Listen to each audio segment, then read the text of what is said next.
El hombre que ves en pantalla fue el creador de Dragon Ball, pero tuvo un terrible final.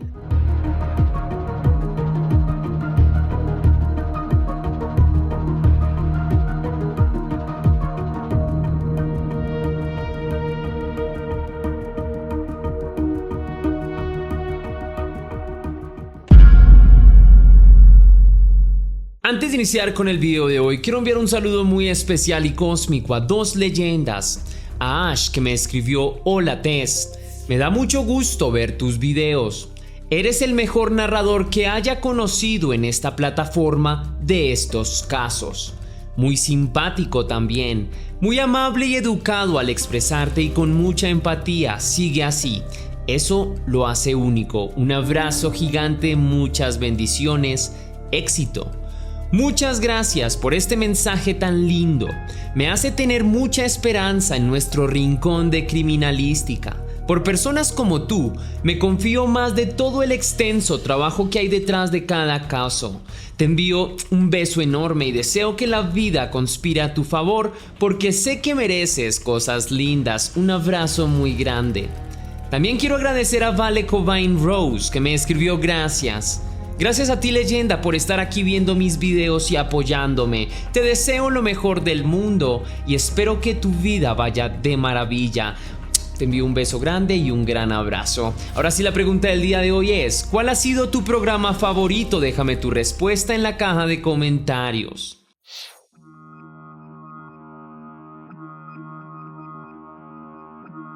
Hoy en día no cabe duda de que el anime y el manga son elementos de la cultura japonesa que trascendieron las barreras nacionales y ahora hacen parte de la cultura global. Sin embargo, esta repercusión mundial no podría entender sin una de las figuras más importantes y emblemáticas de todo el país del sol naciente, Akira Toriyama. De no ser por este mangaka y animador, es muy posible que el manga y la animación japonesa no tuvieran el impacto que hoy en día tienen alrededor del mundo. Pero ¿quién fue Akira Toriyama y por qué su obra fue tan importante? Akira nació el 5 de abril de 1955 en Nagoya, en Japón. Su infancia fue relativamente normal. El Japón de la posguerra era un país en pleno crecimiento que trataba a pasos agigantados de ponerse a la vanguardia del desarrollo tecnológico, como muchos de los países occidentales. Por aquella época el país nipón no era todavía lo que es hoy en día, pues los estragos de la guerra no habían sido superados todavía. Los jóvenes que nacieron por aquella época se debían enfrentar en carne propia a una lucha que quería mantener vigente las características culturales más antiguas de la sociedad japonesa, en contra del deseo pujante de adaptarse a los cambios políticos y económicos de un mundo cada vez más interconectado. Los primeros años de Akira se desarrollaron en este entorno. De su infancia se sabe que no tuvo que enfrentarse a demasiadas precariedades y que era un joven entusiasta.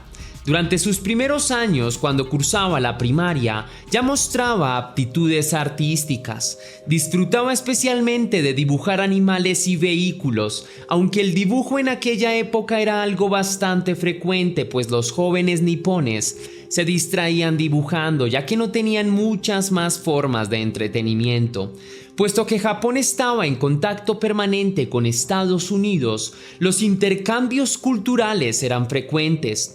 Al país nipón llegaban películas hechas en el país norteamericano, entre ellas las cintas de Walt Disney. La película de 101 Dálmatas generó un enorme impacto en la vida del pequeño Akira, quien desde ese momento se propuso tratar de crear imágenes tan maravillosas como las que había visto proyectadas en la pantalla grande. Para ese momento Akira todavía no había tenido demasiado contacto con los mangas, que eran cómics japoneses que estaban muy arraigados a la cultura y que para ese momento ya eran muy famosos. El descubrimiento de los mangas también causó un impacto enorme en la vida de aquel pequeño, pues fue descubrir una nueva manera de expresar mediante los dibujos.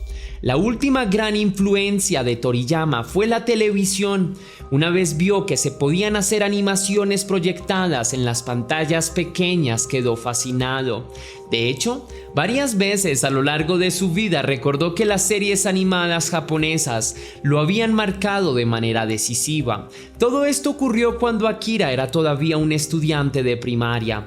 Por aquel momento los mangas eran una novedad y muchos jóvenes trataban de replicar ese estilo. Él no tenía colecciones de mangas, por lo que no tenía una fuente de la cual poder replicar el estilo. Lo que hacía entonces era tratar de replicar el estilo de sus compañeros, y así fue como empezó a desarrollar su estilo de dibujo, pues muchas veces sus reinterpretaciones de los dibujos de sus compañeros eran mejores que las producciones de ellos. Una vez entró a la secundaria, el interés por el manga se vio un poco mermado por el impacto de la televisión y el cine. No obstante, nunca dejó de dibujar, aunque ya no lo hacía de manera tan frecuente. En realidad, durante la secundaria no fue un joven tan aplicado. Cumplía con sus deberes, pero lo que más le interesaba era pasar el tiempo con sus amigos y divertirse. Al graduarse de la escuela secundaria decidió no seguir con sus estudios, algo que molestó mucho a sus padres. En cambio, empezó a trabajar en una agencia de publicidad donde diseñaba carteles. Conseguir el empleo no había sido complicado, ya que era un joven creativo y con bastante talento. Durante 3 años, Akira se desempeñó en esta área y aunque el trabajo no le disgustaba del todo, fue incapaz de adaptarse a las reglas que el mundo laboral le imponía. Odiaba madrugar, por lo que frecuentemente llegaba tarde al trabajo y detestaba tener que utilizar ropa formal, razón por la cual hizo que se ganara mala reputación con sus jefes. Ante las nulas ganas que Akira tenía de adaptarse a estas reglas del mundo laboral, decidió renunciar.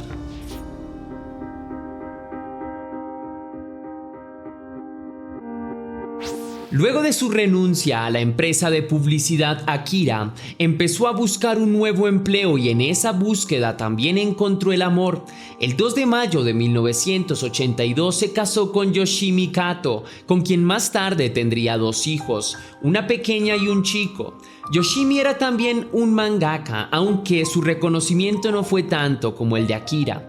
Su vida como mangaka empezó con una modesta publicación en la importante revista Shonen Jump de Shueisha en 1972 para ser exacto. Con esta primera publicación se ganó el respeto de quien sería de ahí en adelante su editor, Kazuhiko Torishima. Gracias a que la publicación tuvo buena acogida, Akira siguió produciendo historias cortas que eran publicadas por la revista. Las historias eran interesantes, pero no eran ni la sombra de lo que más tarde produciría. En 1980 se empezó a publicar Dr. Slump, la primera historia larga de Akira. Desde la primera entrega el manga dejó buenas sensaciones, pero nadie se imaginó que más tarde esta serie impulsaría las ventas de manera impresionante. En menos de un año el éxito de Dr. Slump era avasallador. El público pedía una adaptación del manga a la televisión. La serie animada se estrenó el 8 de abril de 1981. Ese mismo año Akira recibiría un premio por su creación. En total el manga tuvo 18 volúmenes y se publicó hasta el 84, mientras que la animación tuvo 240 capítulos y se emitió hasta febrero de 1986. Las aventuras, a veces absurdas pero siempre divertidas, del profesor Senbei Norakami y de el robot con aspecto de niña de 10 años creada por él, llamada Arale, cautivaron por completo a las audiencias. Con esta producción el talento de Akira se hizo nacionalmente conocido. Su talento como dibujante y creador de historias era innegable. Además, su agradable sentido del humor hacía que sus historias fueran amenas para todos los públicos, especialmente para los más jóvenes, algo que sin duda alguna impulsó mucho más su carrera. Pero el éxito de Dr. Slump lo que más hizo destacar fue el talento de Akira para crear personajes memorables, llenos de carisma, con excelente sentido del humor y que no desaparecían tan fácilmente de la memoria de los espectadores. Aunque para muchos fans, la obra maestra de Akira sería la que le daría su reconocimiento internacional, para muchos otros fans, Dr. Slump fue la obra maestra del artista. Esto queda a criterio de los fans. Lo que es cierto es que, de no ser por esta serie animada, muy probablemente Akira nunca habría podido crear Dragon Ball ni haber obtenido la fama mundial que detentó a lo largo de su vida.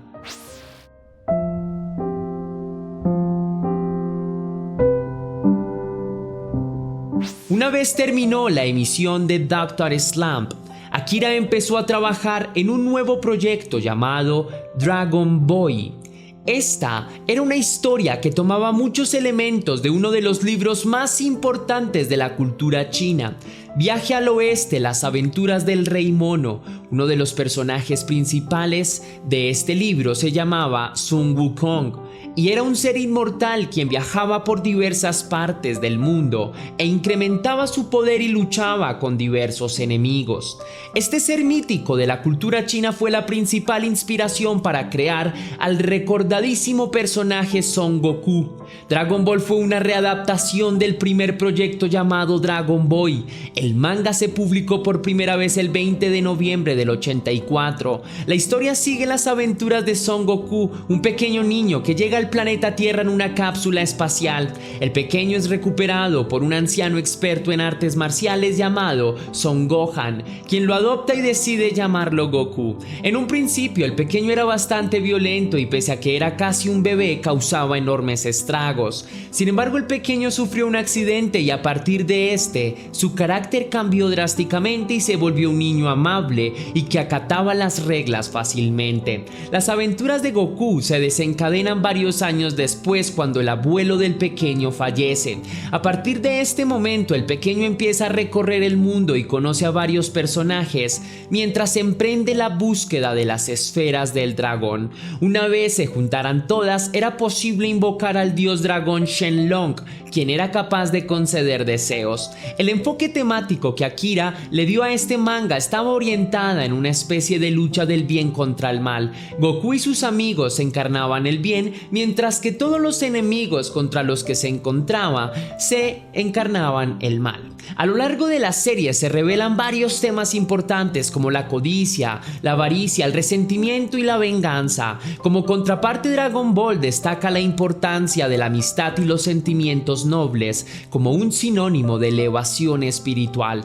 Todos estos elementos se consolidaban en un universo de ciencia ficción en donde los personajes querían ser cada vez más fuertes. Ante los ojos de los espectadores, Goku no era simplemente un personaje con buenos sentimientos y capacidades para el combate. Era también un personaje carismático que se solidarizaba con los más vulnerables, que enfrentaba las injusticias y protegía a los más débiles. En muchas ocasiones se podría considerar que la fuerza del personaje no proviene de su naturaleza, sino de su bondad y de sus esfuerzos por ayudar a quien lo necesite. El éxito de Dragon Ball en Japón fue inmediato. Fue cuestión de pocas semanas para que el manga se convirtiera en uno de los tops de venta. Su éxito fue tan arrasador que 2 años después iniciaría su adaptación como serie animada. La encargada de la producción fue Toei Animation, una reconocida empresa encargada de la producción de series animadas.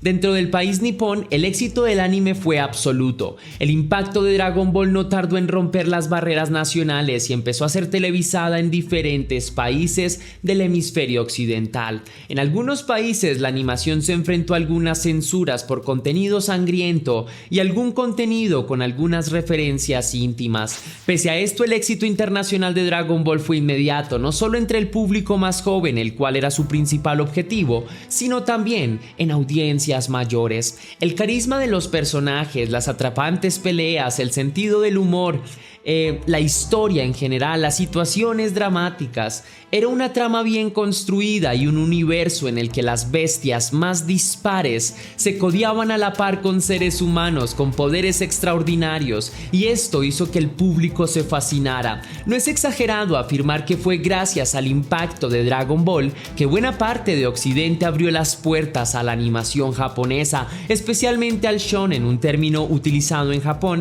para referirse a los mangas y animes dirigidos a los adolescentes. Dragon Ball abrió las puertas a Occidente a otros grandes animes y mangas como Naruto, Bleach, One Piece, Fairy Tail, entre otros tantos. En el 89 empezó la secuela de Dragon Ball, la cual se llamó Dragon Ball Z. En esta seguimos las aventuras de Goku en su etapa como adulto, casado y con un hijo. En esta versión descubrimos los verdaderos orígenes del personaje, quien pertenece a una raza de guerreros extraterrestres llamados Saiyajines. Es en esta versión cuando conocer la verdadera magnitud de los poderes de Goku y sus amigos es fascinante.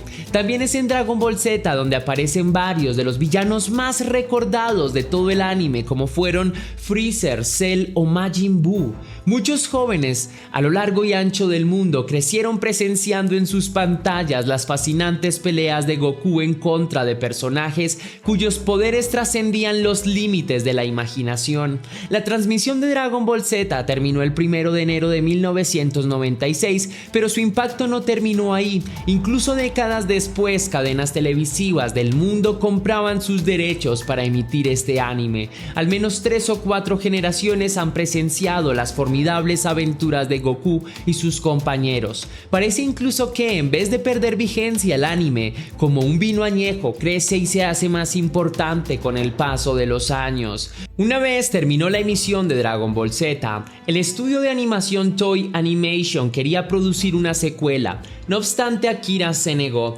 Toei Animation siguió adelante con este proyecto y creó una secuela llamada Dragon Ball GT. A pesar que buena parte del público la recuerda con cariño, no tuvo el éxito de sus predecesores. Durante los años que siguieron, Akira Toriyama se dedicó a publicar otros mangas, ovas de Dragon Ball, que son historias alternativas, y películas de la serie. También trabajó en diferentes proyectos como diseñador de personajes para videojuegos. Eso sí, ninguno de los mangas o animes que produjo después alcanzó nunca, ni siquiera remotamente, el impacto que Dragon Ball tuvo a nivel mundial. El éxito de Dragon Ball superó la fama de su propio creador. En 2015, Akira Toriyama decidió retomar nuevamente el proyecto de Dragon Ball y darle continuidad a la historia que había dejado casi 20 años atrás. El 5 de julio se estrenó el anime Dragon Ball Super. Con esta nueva producción, millones de espectadores en todo el mundo revivieron el niño interior que llevaban dentro. En esta nueva entrega, las escalas de poder de Goku y sus amigos alcanzaron nuevas dimensiones y se pusieron a la par de los propios dioses. Aquí presenciamos nuevas batallas fascinantes y conocimos poderosos personajes provenientes de diferentes universos. Este anime terminó en el año 2018 luego de la emisión de 131 capítulos. No obstante, el manga continuó publicándose mensualmente. Akira trabajaba en él como dibujante y diseñador de personajes. A pesar de que el mangaka tenía ya 68 años, seguía muy activo en varios proyectos y todavía tenía innumerables sueños por cumplir. Sin embargo, estos sueños se vieron interrumpidos de manera repentina por un hematoma subdural que le produjo la muerte el pasado 1 de marzo de 2024. Pese a su fallecimiento, el legado de Akira Toriyama perdurará todavía durante muchas generaciones, pues los maravillosos momentos que hizo pasar a millones de jóvenes en todo el mundo no serán tan fácilmente olvidados. Tampoco la industria de animación japonesa lo olvidará tan fácilmente, pues es en buena medida gracias a él que la animación japonesa es reconocida en todo el mundo. Si te gustó la investigación de este caso, querida leyenda, déjame saber con tu misterioso like. Si quieres y si puedes hacer una pequeña donación para la producción de Test Misterios, estaré enormemente agradecido. Lo puedes hacer de dos formas distintas. La primera, con el botón de super gracias, que se ubica allá abajo, justo al lado del botón compartir, o también vía PayPal, ya que tienes el link en la descripción y en el comentario fijado. Si lo haces de cualquiera de estas dos maneras, recibirás un agradecimiento personalizado y un saludo de mi parte para un próximo video. Ahora sí, sin nada más que añadir por hoy, mi querida leyenda, recuerda que las dudas te acompañan, que somos misterio, que tú y yo nos vemos en el próximo caso.